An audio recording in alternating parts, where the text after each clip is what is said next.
Russian troops are on the run in the east and the south, just days after Ukraine took back a key city. Chief Foreign Correspondent Ian Pannell is on the scene. Good morning, Ian. Yeah, good morning, George. We're in Slovyansk. This is a key city in the Donbass that just a month ago was right on the front line and looked in imminent danger of being taken by Russia. Today, the front line has been pushed well back, and it is being so almost on a daily basis. But we're also seeing not just Russian forces in retreat around here, but across Ukraine. This morning, another major breakthrough for Ukrainian forces. Troops in the south pushing through Russia's front lines towards the city of Kherson, liberating towns and villages along the way. Ukraine seized thousands of square miles of territory since going on the offensive, pushing Russian troops back in the northeast and reclaiming parts of the eastern Donbass region, areas Putin illegally annexed on Friday. Over the weekend, a key transportation and logistics hub, Liman, falling to the Ukrainians. We're very close to the front lines and the liberated town of Liman. It's just down the road there. We're seeing a lot of military activity, a lot of military vehicles, and the mood amongst the soldiers is buoyant. Captain Alexander led his men in the liberation of Liman. How do you account for this sudden turnaround? We've seen it in Kharkiv. Now we're seeing it here in Donbass.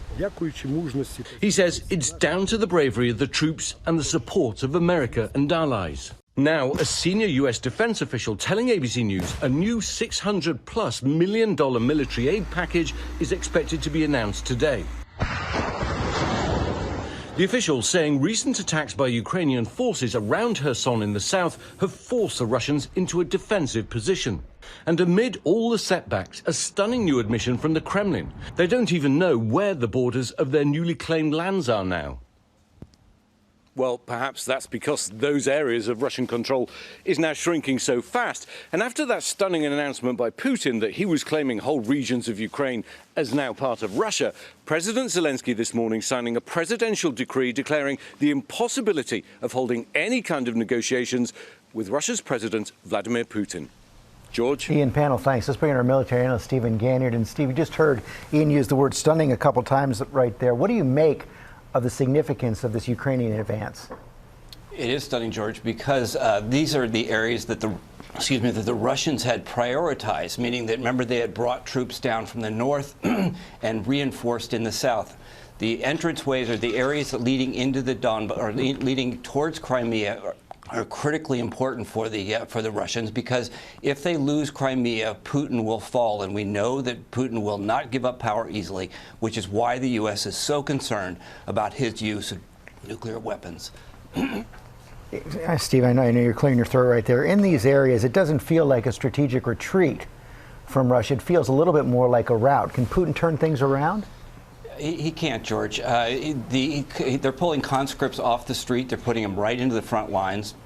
And the systemic failures of the Russian military mean that they're going to be doing no better than the armies that they've done in the past. So it's very difficult for Putin. But there's also an interesting dichotomy here. Putin's political strategy is to hold these four areas, and in doing so, he has strung out his military, made them vulnerable to the Ukrainians. So, in a sense, what the military ought to be doing is falling back, consolidating on defensive positions. But his political strategy is undermining his military strategy, weakening his military, and leading to these big gains by the Ukrainians in the south. And meantime, any sense of why North Korea is launching all these missiles right now? Yeah, Kim Jong-un doesn't like to be out of the spotlight, so he has gone back to a missile that we've seen before, 8 times before, the Hwasong missile, about 2,300 miles with a nuclear weapon, could reach Guam, but maybe not Australia. But remember that North Korea's best client is Tehran, and so this is plenty of range to go from Tehran to, say, Tel Aviv or Riyadh. And so, in that sense, what's happening in Asia is being watched in Tehran and Riyadh and Tel Aviv. It's all connected. Okay, Steve Ganyard, thanks very much. Well, hey there, GMA fans. Robin Roberts here. Thanks for checking out our YouTube channel. Lots of great stuff here. So go on, click the subscribe button right over here to get more of awesome videos and content from GMA every day, anytime. We thank you for watching, and we'll see you in the morning on GMA.